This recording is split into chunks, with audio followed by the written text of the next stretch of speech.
مجلس کی قبولیت کے لیے ایک مرتبہ صلوات۔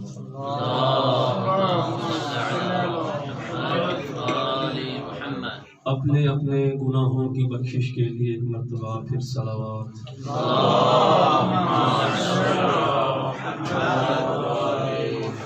خدا کی آخری حجت کے جلد ظہور کے لیے بآوازیں بلند صلوات۔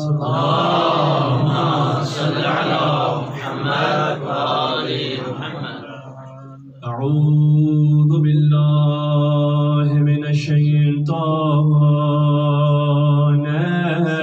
الرجیم، بسم اللہ الرحمن الرحیم، الحمد للہ رب العالمین، الحمد للہ کما هو اہلہ، والصلاة والسلام علی سید الانبیاء والمرسلین وخاتم النبیین ابی القاسم محمد، اللہم صل علی محمد وآل محمد، والصلاة والسلام علی وصیہ علی بن ابی طالب، السلام علی الحسین وعلی علی بن الحسین وعلی اولاد الحسین وعلی صحاب الحسین، والصلاة والسلام علی آلہم الطیبین الطاہرین المعصومین۔ دعائے سلامتی امام زمانہ میرے ساتھ بلند آواز سے پڑھیں گے۔ اللہم کل ولیک الحجت ابن الحسن صلواتک علیہ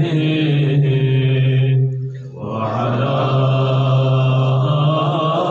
آلہ فی ہذہ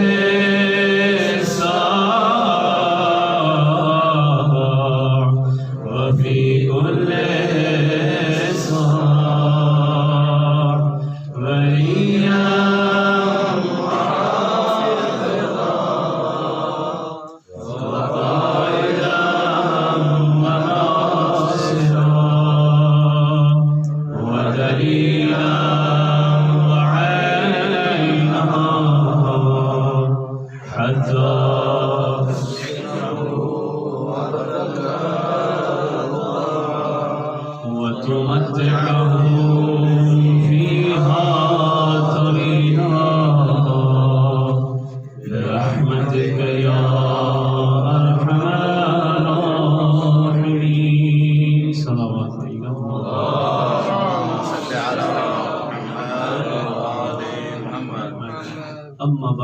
فقد قال رسول الله صلى الله عليه وآله وسلم يا علي أنت وشيعتك هم الفائزون صلوات اللهم صل على محمد وآل محمد۔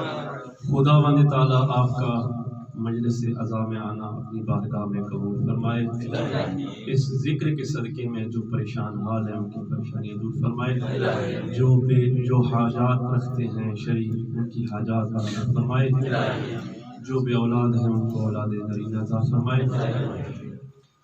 نہایت اختصار کے ساتھ انشاءاللہ اپنے موضوع پہ گفتگو کروں گا، چونکہ دو مرحوم کی سال ثواب کی مجلس ہے۔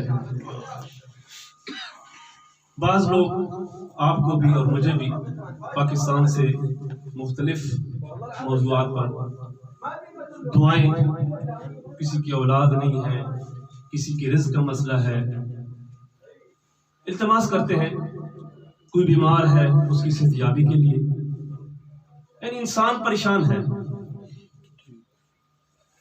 کسی کے پاس رزق نہیں ہے، کوئی بیماریوں کی وجہ سے پریشان ہے۔ اگر ہم روایات معصومین علیہ السلام کا مطالعہ کریں تو معصومین علیہ السلام نے اتنے بہترین اور آسان نسخے عطا کیے ہیں، ہمیں کسی کے پاس جانے کی ضرورت نہیں پڑے گی، فقط ان نسخوں پہ عمل کرتے رہیں۔ جس کو طولانی عمر چاہیے اس کے بارے میں بھی فرمایا، جس کو رزق کی تلاش ہے اس کے بارے میں بھی فرمایا۔ چونکہ آج کی مجلس جس موضوع پر ہے اسی حوالے سے میں فقط یہ دو چیزیں لے کے آیا ہوں۔ امام صادق آل محمد صلی اللہ علیہ وسلم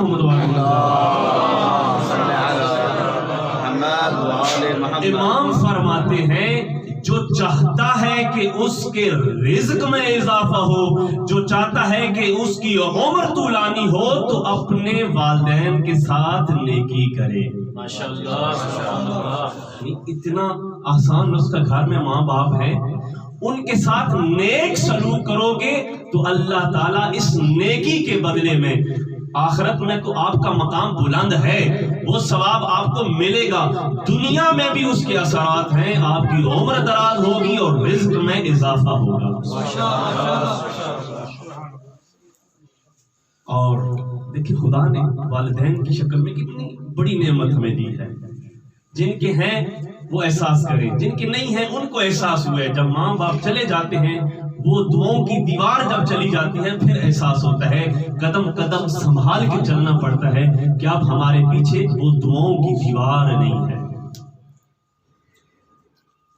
بعض اوقات آپ بھی پڑھتے ہوں گے، میں نے بھی بعض اوقات خبریں ایسی ٹیلی ویژن پہ آپ دیکھیں، کوئی نہ کوئی روزانہ خبر آتی ہے، ماں باپ کے ساتھ ایسے کر دیا، ظلم کا اولاد کر رہی ہے والدین کے ساتھ۔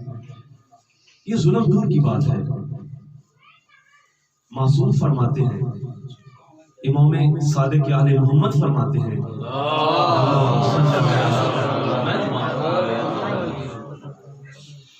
کہ کوئی شخص بھی، دیکھیں ہم عبادات کرتے ہیں، نماز کا مسئلہ ہے، ہم تمام مقدمات نماز کو صحیح طریقے سے بجا لانے کی کوشش کرتے ہیں، وضو ہے، نماز کا مقدمہ ہے، نیت ہے، اور سارے جگہ کو دیکھتے ہیں پاک ہے یا نہیں ہے، سجدہ کی کیفیت کو دیکھتے ہیں، اس پہ میل تو نہیں ہے، میری پیشانی اس پہ لگے گی یا نہیں لگے گی، بہت ساری چھان بیج کر کے ہم صحیح معنوں میں تاکہ ہماری نماز ٹھیک ہو جائے، ظاہری طور پہ ہم ان مقدمات کا خیال رکھتے ہیں، لیکن کچھ ایسے مقدمات ہیں جو معصومین علیہ السلام نے بیان کیے ہیں، ہم ان کی طرف توجہ نہیں دیتے۔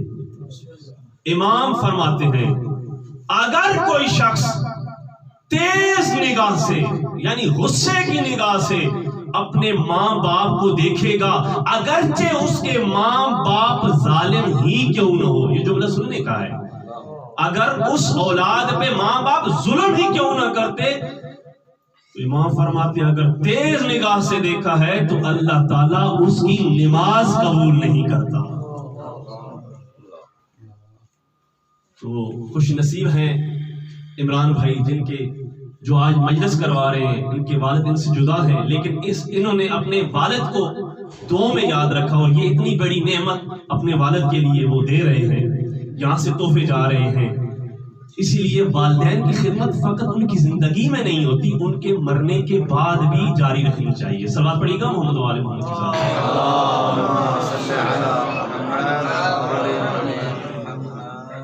اور ہم کتنی مقدس سرزمین میں نجف الاشرف میں بیٹھے ہیں، مولا کائنات علی ابن ابی طالب کے جوار میں بیٹھے ہیں اور ذکر ہو رہا ہے۔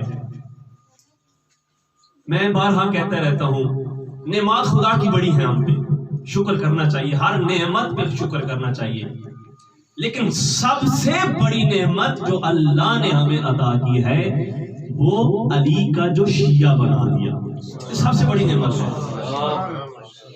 علی کا شیعہ بنا دیا۔ دیکھیں دنیا میں امتحان ہے، جب امتحان قریب آتے ہیں تو ہر کوئی کوشش کرتا ہے کہ میں اس میں کامیاب ہو جاؤں، ہر ایک کی خواہش ہوتی ہے، مطالعہ کیا جاتا ہے، پڑھائی کی جاتی ہے، مباحثہ کیا جاتا ہے۔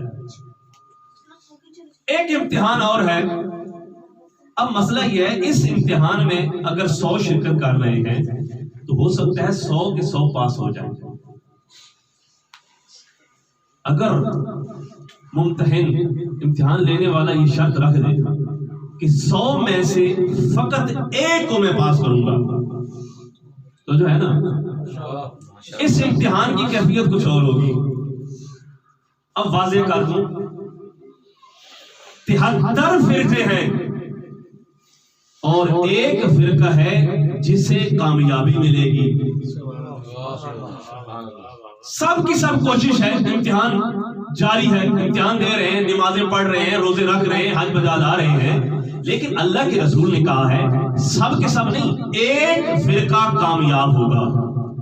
اب بات ہے اللہ کے رسول سے پوچھیں، یا رسول اللہ وہ کون سا فرقہ ہے کہ جو کامیاب ہوگا؟ اللہ کے رسول نے مختلف انداز سے بتایا، لیکن وہ روایت جسے پڑھ کے ایمان تازہ ہو جاتا ہے، میں چاہتا ہوں کہ آپ سب کا ایمان بھی تازہ کرتا چلوں۔ صلوات پڑھیے گا محمد و آل محمد کی۔ صلوات پڑھتے ہوئے آگے آ جائیں، بسم اللہ، اللہم صلی علی محمد و آل محمد۔ عن عامر الجہنی، عامر جوہنی سے روایت ہے، داخل رسول اللہ المسجد ونحن جلوس وفینا اشخاص۔ اب میں ایک جملہ الگ کر رہا ہوں، یہ روایت کا لفظ نہیں، اشخاص کچھ نام ہے۔ کیا کہا؟ عامر جوہنی کہتا ہے اللہ کے رسول داخل ہوئے، ہم مسجد میں بیٹھے تھے، وفینا اشخاص، اور ہم میں کچھ شخصیات تھی، وعلی فی ناحیتے، اور علی ایک دوسری جگہ پر تشریف فرما ہے۔ شخصیات بیٹھی ہیں، علی ان کے پاس نہیں بیٹھے، ایک اور جگہ پہ بیٹھ گئے۔ فجاء النبی، اللہ کے رسول آ گئے، فجلس الی جانب علی۔ عمل سے بھی بتا رہے ہیں کہ نبی کا رخ کہاں پہ ہے۔ راوی کہتا ہے اللہ کے رسول جہاں علی تشریف فرما تھے علی کے پاس بیٹھ گئے، اور اس کے بعد کچھ دیکھنے لگے، کبھی دائیں یمین العرش یسار العرش، عرش کی دائیں اور بائیں طرف دیکھا، اور اس کے بعد فرمایا، کیا فرمایا؟ ان یمین العرش و یسار العرش لرجالا علی منابر من نور یتلالع وجوہہم نورا۔ اللہ کے رسول فرماتے ہیں کہ میں دیکھ رہا ہوں کہ عرش کی دائیں طرف اور بائیں طرف نورانی ممبر ہیں، اور نورانی ممبر پہ ایسے افراد بیٹھے ہیں جن کے چہرے روشن ہیں، چہرے جگمگا رہے ہیں۔ تو ایک شخص کھڑا ہو گیا، فقال، اس نے کہا بے ابی انت و امی یا رسول اللہ، احترام کر رہا ہے، اے رسول، اے اللہ کے رسول، میرے ماں باپ آپ پر قربان ہو، دعویٰ ہے محبت کا۔ اور کہا یا رسول اللہ انا منہم، کیا میں ان نورانی چہرے والوں میں ہوں؟ اللہ کے رسول نے نہیں کہا کہ نہیں تو نہیں ہے، کہا اجلس، بیٹھ جا۔ اللہ کے رسول نے اسے بٹھا دیا۔ فقام ثانی، دوسرا کھڑا ہوا، اس نے یہی کلام کیا اور کہا انا منہم، کیا میں ان نورانی چہرے والوں میں سے ہوں؟ اللہ کے رسول نے پھر یہی کہا اجلس، تو بھی بیٹھ جا۔ لما را ابن المسعود، جب ابن مسعود نے دیکھا پریشان چہرے ہیں، نجف کی نگری میں اور کامیابی کی طرف جا رہے ہیں، تو یہ انداز اچھا نہیں ہے۔ صلوات پڑھیے گا محمد و آل محمد۔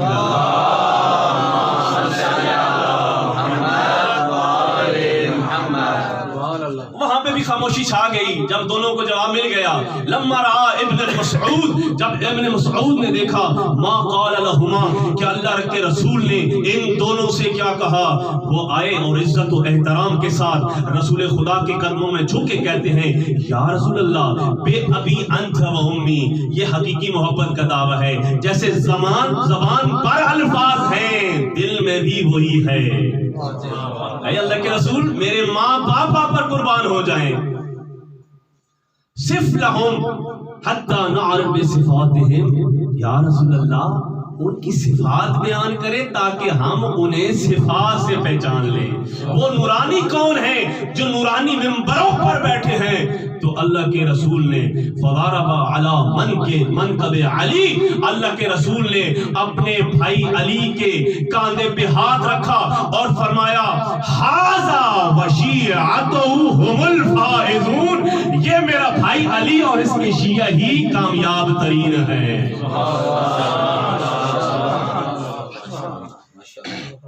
تو ادھر ادھر کتابوں کو کیوں پرکھتے ہو؟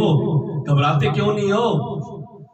اپنے آپ کو دھوکے میں کیوں رکھا ہوا ہے؟ وہ فائز فرقہ کون سا ہے؟ وہ کامیاب گروہ کون سا ہے؟ نام چاہے شیعہ ہو یا کوئی ہو، جو بھی علی ابن ابی طالب کا پیروکار ہے وہی کامیاب ہوگا۔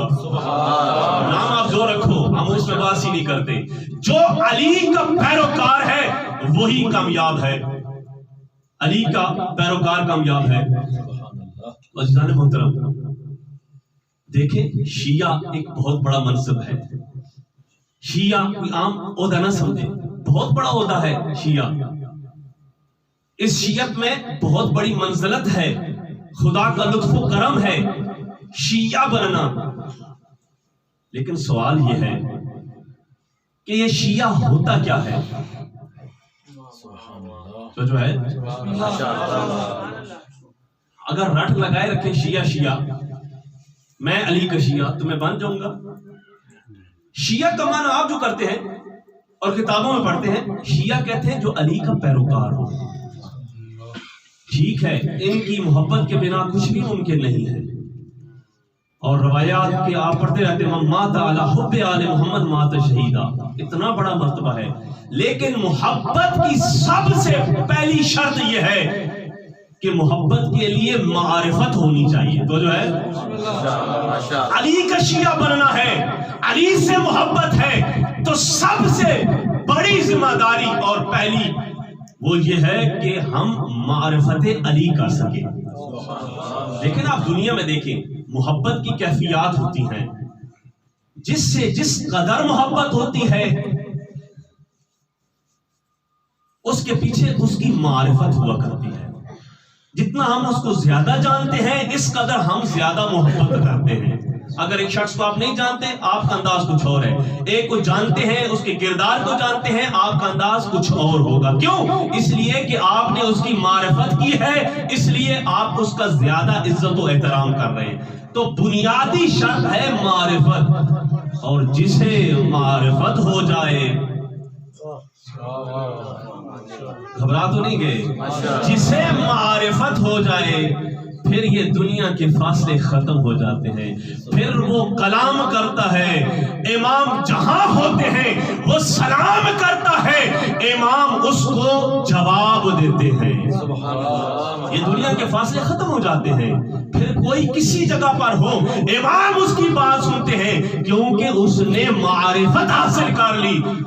اسی پہ میں ایک واقعہ سنانا چاہتا ہوں. امام موسیٰ کاظم علیہ السلام کا دور ہے. صلوات پڑھیے گا محمد وآل محمد.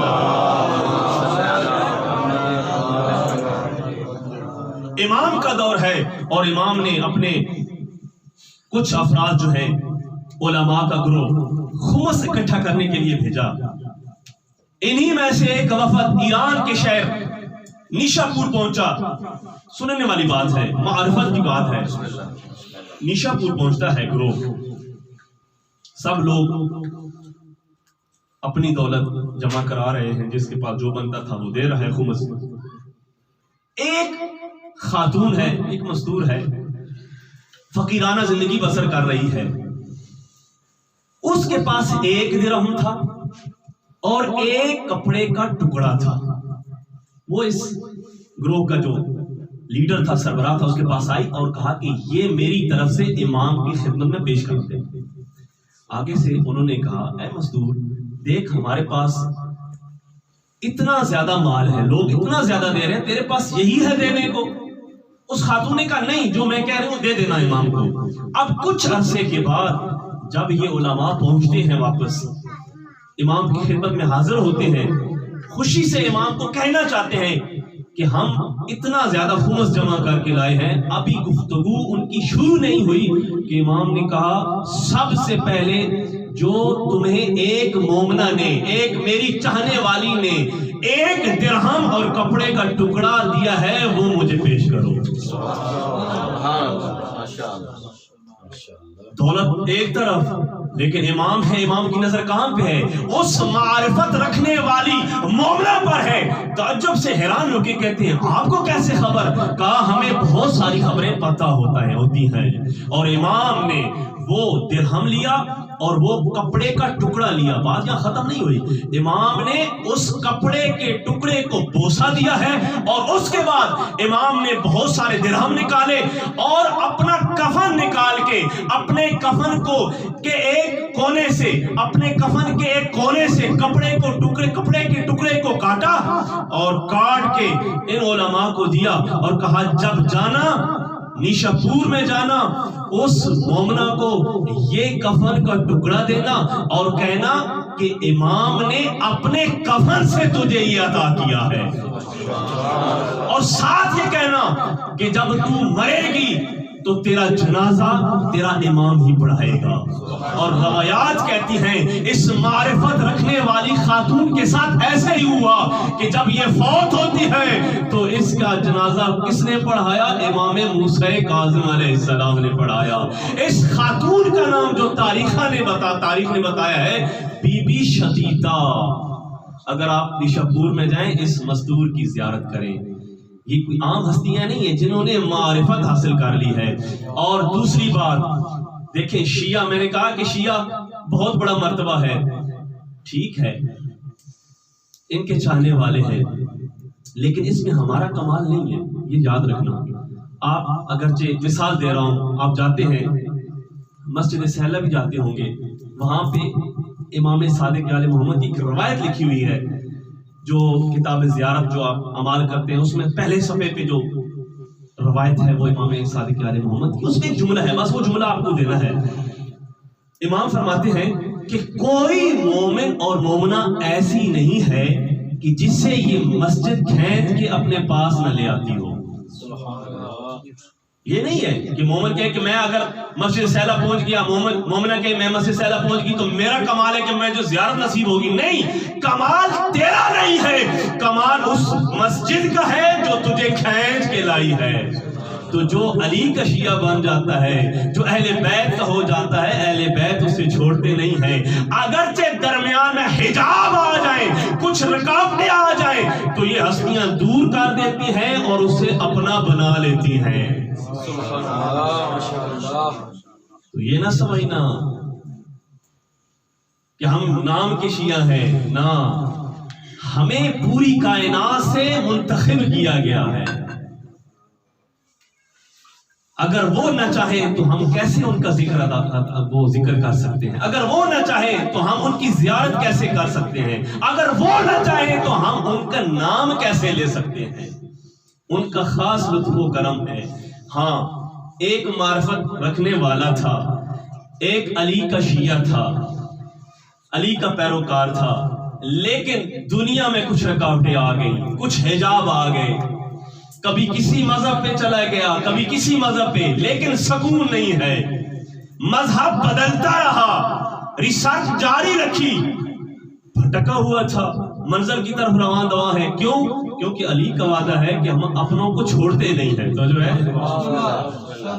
کبھی ایران کے شہر، کبھی ایران سے عراق ہجرت کی، کبھی عراق سے شام گیا، حق کی تلاش میں مکہ بھی چلا گیا، مدینہ بھی چلا گیا، آخر پہ اسے ایسی معرفت ہوئی، ان ہستیوں نے اسے ایسا بنا لیا کہ جہاں لوگ کہہ رہے تھے کہ یہ ہمارا ہے، یہ ہمارا ہے، وہاں یہ کہہ رہے ہیں سلمان منا اہل البیت، سلمان ہم اہل بیت میں سے ہیں۔ یہ سلمان نے معرفت جب کر لی، جب علی کو ہو گیا، جب علی نے اسے اپنا بنا لیا، تو جو ہے علی نے اسے اپنا بنا لیا، معرفت ہوگی۔ میں نے جملہ کہا نا، جب معرفت امام ہو جائے تو دنیا کے فاصلے ختم ہو جاتے ہیں۔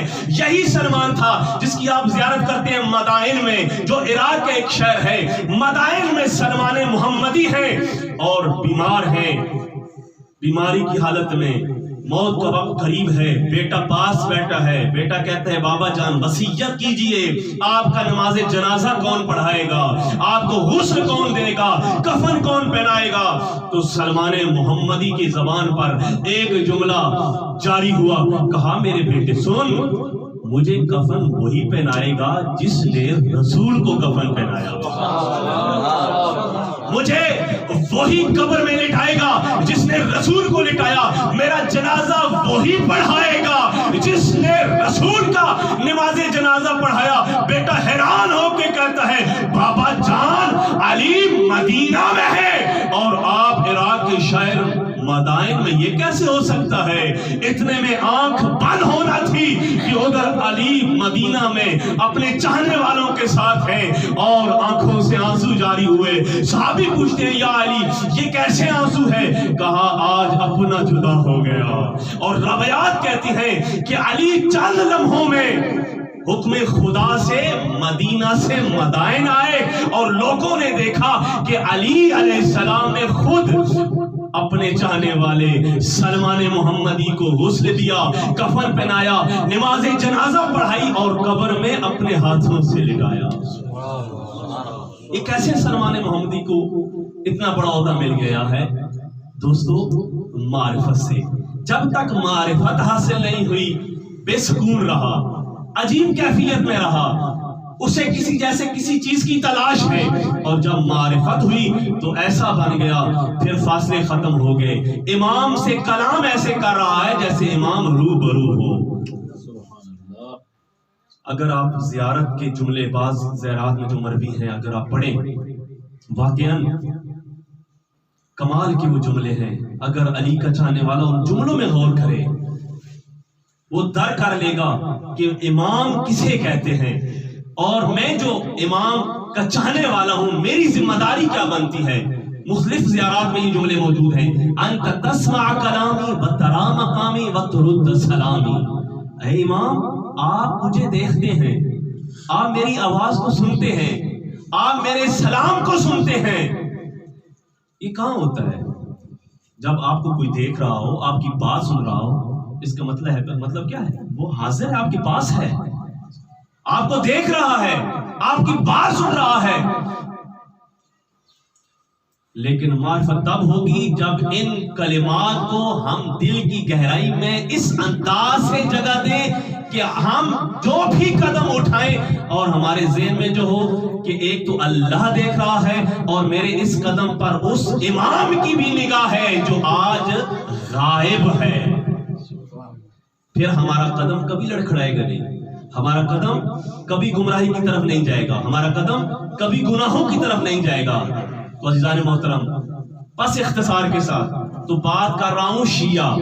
شیعہ کسے کہتے ہیں؟ جو علی کا پیروکار ہو۔ تو جو ہے نا علی کا پیروکار کو شیعہ کہا جاتا ہے۔ تاریخ بتاتی ہے ایک اور تھا جو جانتا بھی تھا پہچانتا بھی تھا، لیکن کچھ پردے حائل ہو گئے، درمیان میں پردے آ گئے. اس نے کیا کہا جہاں حسین ابن علی کا قافلہ رکے وہاں پہ نہیں رکنا ہم نے. دور جہاں سوچتا تھا کہ یہاں پہ امام ہے، کہیں اور جا کے وہ اپنا قافلہ ٹھہراتا. لیکن ان ہستیوں نے جب اسے اپنا بنا لیا، یہ بھاگتا کیوں ہے؟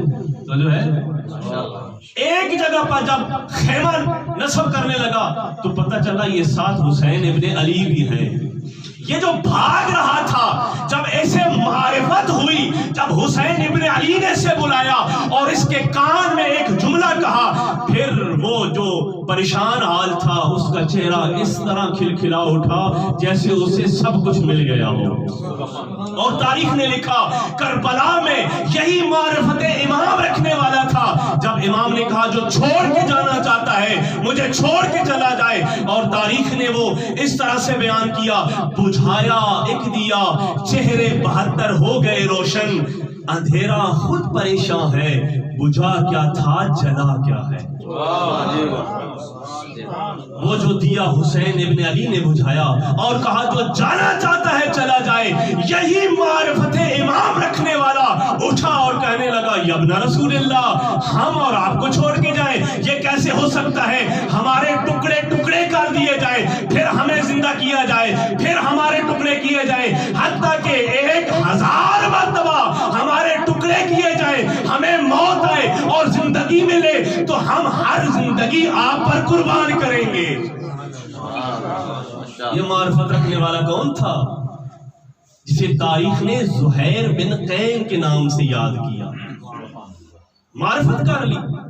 جب معرفت کر لی پھر موت سے انسان نہیں گھبراتا، پھر پریشانیوں سے گھبراتا نہیں ہے. امام کی معرفت جب حاصل ہو جائے تو شیعہ علی کا پیروکار، علی کا چاہنے والا. دیکھیں آسان سی بات ہے، آسان سی بات ہے، چونکہ آپ علماء کرام ہیں، میں آپ کے لیے نہیں بلکہ چونکہ ریکارڈنگ بھی ہے، عوام میں بھی یہ بات جائے گی تاکہ ان کے لیے مفید ہو کہ شیعہ کو سمجھانا چاہتا ہوں. یہ شیعہ کا معنی کیا ہے، شیعہ کا مطلب کیا ہے، تاکہ آسان لفظوں میں ہر ایک تک یہ بات پہنچ جائے. سلوات پڑھیے گا محمد وآل محمد.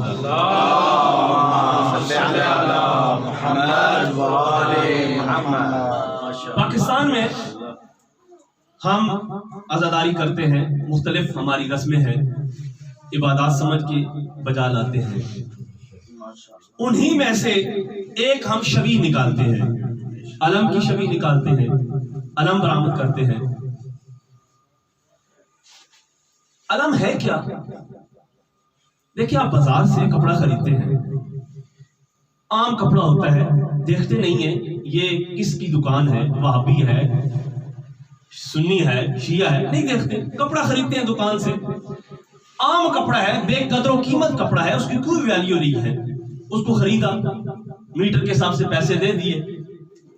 گھر آ کر آپ اسی کپڑے کو جس کی کوئی ویلیو نہیں ہے، جس کی کوئی قدر و قیمت نہیں ہے، اسی کپڑے کو آپ نسبت دیتے ہیں عباس کے علم سے. وہ بے قدر و قیمت جس کا کوئی احترام نہیں تھا، اگر زمین پہ گرتا ہے تو گرتا رہے، لیکن جب اس کو نسبت دی عباس کے علم سے، اب بے قدر و قیمت کپڑا اتنا قیمتی ہو گیا کہ اگر یہ زمین پر گر رہا ہو تو یہ نہ گرنے پائے، جان چلی جاتی ہے تو چلی جائے. یہ اس کپڑے کو اتنا بڑا مقام کیسے ملا، اتنی بڑی عظمت کیسے ملی، اتنا بڑا رتبہ کیسے ملا، اتنی بڑی منزلت کیسے ملی، اتنی کیسی قیمت ہوگی اس بے جان کپڑے کی؟ وہ اس لیے ہوئی کہ اس میں کپڑے کا کمال نہیں تھا، کمال تھا نسبت کا. جو ہے کمال تھا نسبت کا. اس کو دی عباس کے علم سے نسبت.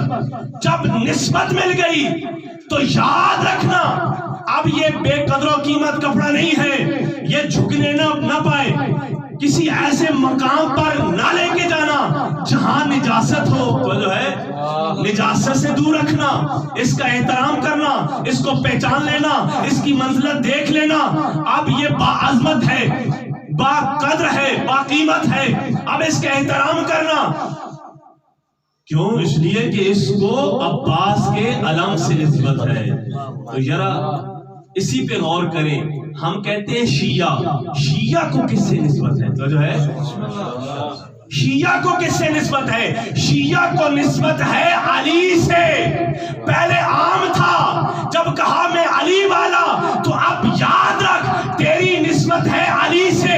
کہیں کسی ایسی جگہ پر نہ جانا جہاں گناہوں کی غلاظت کا خطرہ ہو. اپنے آپ کو محفوظ رکھنا، اپنے آپ کو بچانا. اب تو بے قدر انسان نہیں ہے، تو کوئی عام انسان نہیں ہے. اب تو نے اپنی نسبت علی سے دے دی ہے. ارے نسبت کو سمجھانا ہے نا. نسبت اگر دیکھے ایک بچے کی باپ سے نسبت ہوتی ہے. آج ہمارے معاشرے میں کیا ہوتا ہے؟ اگر بچہ اچھا کام نہ کرے، گندے کام کرے، تو لوگ کیا کہتے ہیں؟ لوگ اس بچے کو نہیں کہتے، اس بچے کو برا بھلا نہیں کہتے، کہتے ہیں اس بچے کے کارنامے ایسے ہیں تو اس کا باپ کیسے ہوگا. کیوں باپ کی طرف لوگوں نے انگلیاں اٹھائی؟ کیونکہ بچے کی نسبت باپ سے ہوا کرتی ہے. تو یاد رکھو جب کہا ہم علی والے تو پھر منزلت بڑھ گئی. پھر اپنے کردار کو تبدیل کرنا پڑے گا، پھر اپنے آپ کو تبدیل کرنا پڑے گا. کیوں؟ اب تو عام نہیں رہا. اب تیرے ہر قدم پر لوگوں کا بھی نظر ہے اور تیرے ہر قدم پر امام کی بھی نظر ہے. اب سنبھل کے قدم رکھنا. کوئی ایسا کام نہیں کرنا، کوئی ایسے رخ کی طرف نہیں جانا جسے دیکھ کر یہ کہیں کہ اس کا کردار ایسا ہے تو اس کے امام کا کیسا کردار ہوگا. خبردار، ہر قدم سنبھال کے رکھنا اور ایسے بن جانا جیسے معصوم چاہتے ہیں. کسی معصوم سے پوچھا گیا کہ مولا آپ کا چاہنے والا کیسے ہو؟ تو امام نے کیا فرمایا تھا؟ امام نے فرمایا تھا ایک بستی میں اگر 100 بستے ہوں اور ان میں سے ایک ہمارا چاہنے والا ہو، ہمارا شیعہ ہو، اگر ان کے پاس کوئی جائے اور امانت کے بارے میں سوال کرے، میں امانت رکھوانا چاہتا ہوں، تو میں سے امیر کون ہے؟ تو 99 کی انگلیاں اس ایک ہی طرف ہو. اگر عبادت کے بارے میں سوال ہو، سب سے زاہد کون ہے؟ تو 99 کی انگلیاں ایک ہی طرف ہو. ایسا کردار بنو کہ تمہیں دیکھ کر لوگ کہیں ان کا کردار ایسا ہے تو ان کا امام کتنا بلند ہوگا. تو حقیقت بھی یہی ہے. جب نسبت مل گئی، میں نے کہا نا کوئی عام عہدہ نہیں ہے، یہ عام منصب نہیں ہے، یہ عام چیز نہیں ہے. جب کہا علی والا تو پھر فرائض بھی بڑھ جائیں گے، پھر ذمہ داری بھی بڑھ جائے گی. تو خدا مند تعالی ہمیں توفیق دے کہ جیسے معصومین چاہتے ہیں ہم ایسے بن جائیں. صلوات پڑھیے گا محمد وآل محمد.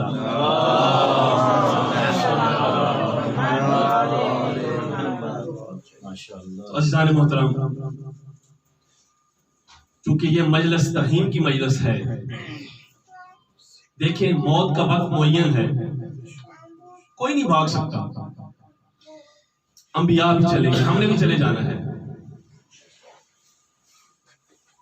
ہر ایک پر صدمے آتے ہیں. عمران بھائی ہیں، ان کے والد کا سایہ ان سے اٹھا، آج برسی ہے ان کے والد کی.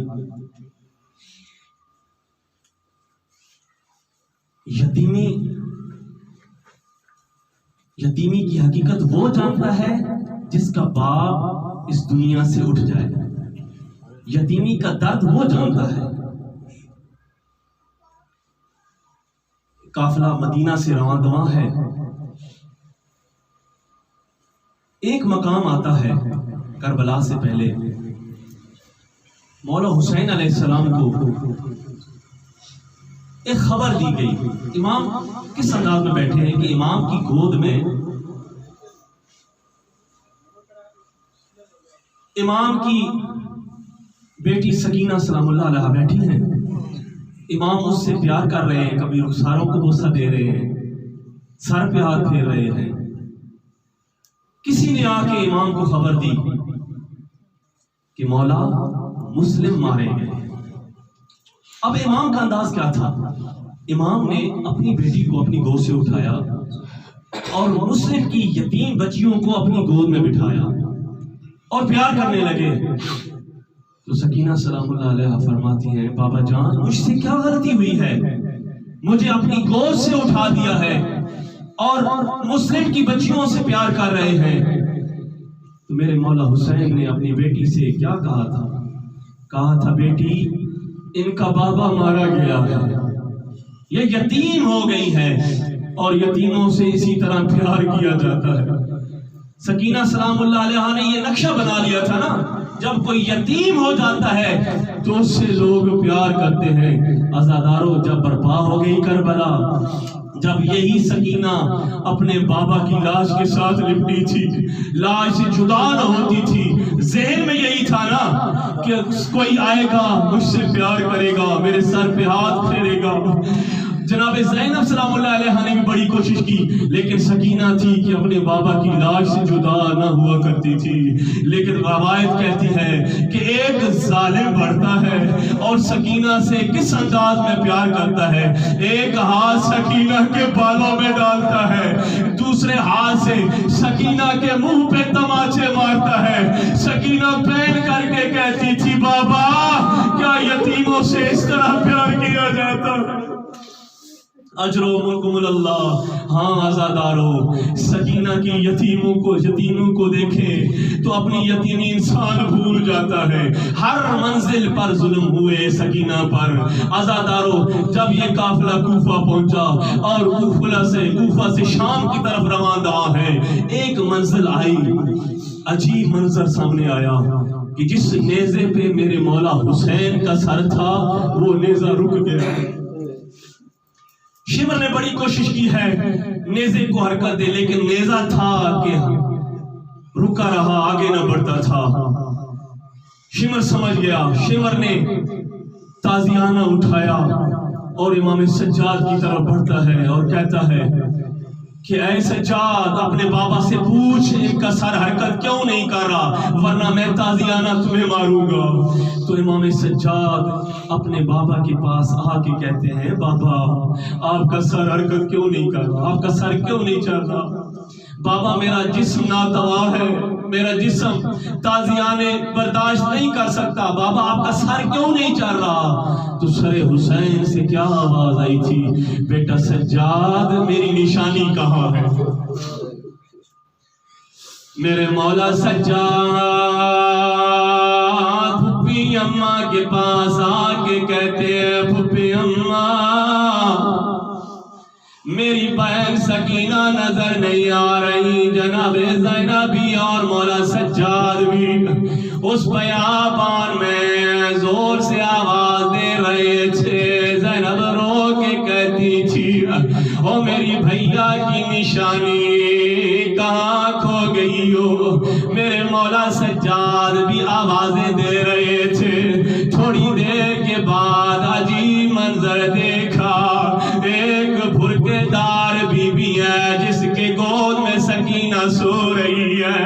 میرے مولا سجاد اور زینب قریب آ کے اس مومنہ سے پوچھتے ہیں اے مومنہ تو کون ہے؟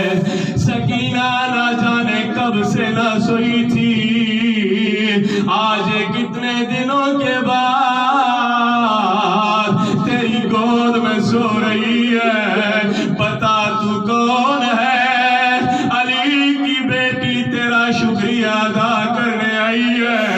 بھرکے دار بی بی نے ایک دفعہ نقاب اٹھایا اور رو کے فرمایا میری بیٹی زینب پہچان میں تیری ماں زہرا۔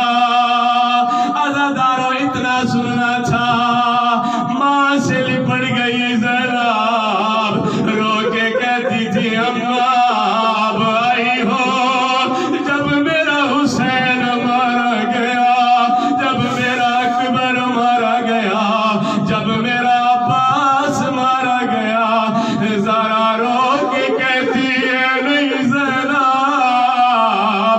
جہاں تیرا حسین گرا تھا میں اپنے ہاتھوں سے مٹی کو صاف کر رہی تھی۔ اجرکم اللہ۔ ہاں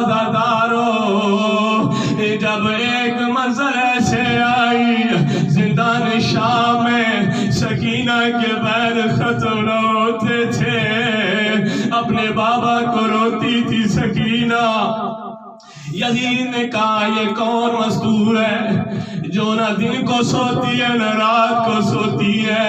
کسی نے کہا یہ حسین کی یتیمہ ہے۔ کہا کیوں روتی ہے؟ کہا اپنے بابا کے لیے روتی ہے۔ یزید نے کہا سر حسین کو زندان میں لے جاؤ۔ عزاداروں سر حسین کو زندان میں لایا گیا۔ سکینہ اٹھ کے دونوں ہاتھوں سے اپنے بابا کا سر اٹھا کے اپنے سینے سے لگا کے کہتی ہے بابا ایک وقت تھا آپ اپنے دونوں ہاتھوں سے مجھے سینے پہ لگاتے تھے، بابا آج تیری بیٹی اپنے دونوں ہاتھوں سے آپ کو سینے سے لگا رہی ہے۔ عزاداروں سکینہ نے اپنے بابا کے منہ پہ منہ رکھ دیا۔ عزاداروں پہلے جاری ہے، میرے مولا سجاد بھی سن رہے ہیں، جناب زینب بھی سن رہی ہے۔ سکینہ نے اپنے بابا کے منہ پہ منہ رکھ دیا، کبھی رو کے کہتی ہے بابا کس ظالم نے آپ کا سر تن سے جدا کر دیا؟ کبھی بیٹھ کر کے کہتی تھی بابا کس ظالم نے آپ کی داڑھی کو خوب میں رنگین کر دیا۔ عزاداروں بیل جاری تھے، تھوڑی دیر کے بعد عجیب منظر پیش آیا، سکینہ کے بیل ختم ہو گئے۔ زینب تڑپ کے کہتی ہے بیٹا سجاد اپنی بہن سکینہ کی خبر میں اب بیل نہیں آ رہے۔ عزاداروں جو میرا مولا سجاد اپنی بہن کو دلاسا دینے کے لیے اپنی بہن کے پاس آئے، امام کا نوحہ تھا انا للہ و انا الیہ راجعون۔ ہے سکینہ اپنا منہ بابا کے منہ کے ساتھ رکھ کے سو گئی۔ اللہ لعنت اللہ علی اعدائهم اجمعین۔ اے خدا بحق محمد و آل محمد تجھے ان روتی آنکھوں کا واسطہ یہ غصہ اپنی بارگاہ میں قبول فرما۔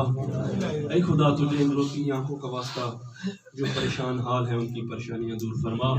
اے خدا تجھے ان روتی آنکھوں کا واسطہ جو بے اولاد ہیں ان کو اولاد نرینہ عطا فرما۔ اے خدا تجھے ان روتی آنکھوں کا واسطہ جو شرعی حاجات رکھتے ہیں ان کی حاجات برابر فرما۔ اے خدا تجھے ان روتی آنکھوں کا واسطہ جو پریشان حال ہیں ان کی پریشانیاں دور فرما۔ جو بے روزگار ہیں پاکستان سے بہت سارے لوگ التماس دعا کے لیے کہتے ہیں، اے خدا جو بے روزگار ہیں ان کو مناسب روزگار عطا فرما۔ اے خدا بحق محمد و آل محمد ہمیں صحیح معنوں میں اہل بیت کی معرفت عطا فرما۔ اے خدا ہمیں صحیح معنوں میں علی ابن ابی طالب کا شیعہ بننے کی توفیق عطا فرما۔ اے خدا بحق محمد و آل محمد ہمیں ایسا بنا جیسے یہ معصوم ہستیاں چاہتی ہیں۔ اے خدا بحق محمد و آل محمد اگرچہ ہم گناہ گار ضرور ہیں لیکن تیری رحمت سے مایوس نہیں ہیں، اپنی رحمت عظیم کو دیکھتے ہوئے اس ہستی کا ظہور فرما کہ جس کے انتظار میں ہم تڑپ رہے ہیں۔ اے خدا تجھے ان روتی ہوئی آنکھوں کا واسطہ یہ مجلس اعزا جن مرحومین کے لیے رکھی گئی ہے، اے خدا بحق محمد و آل محمد ان کی قبریں نورانی کو فرما اور ان کو جوار معصومین علیہ السلام میں جگہ عطا فرما۔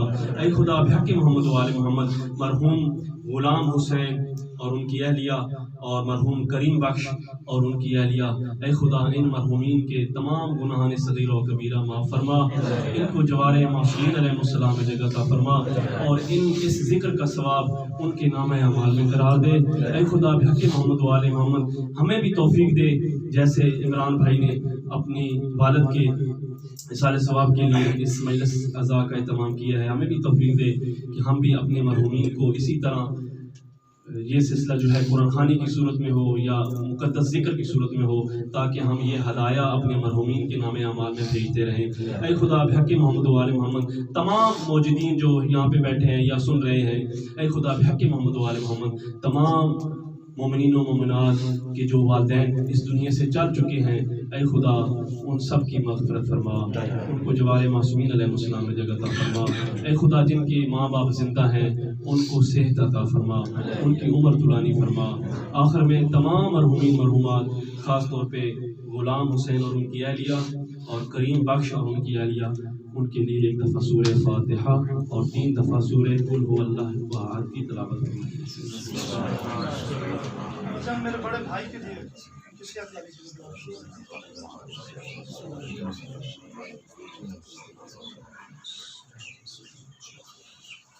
صلوات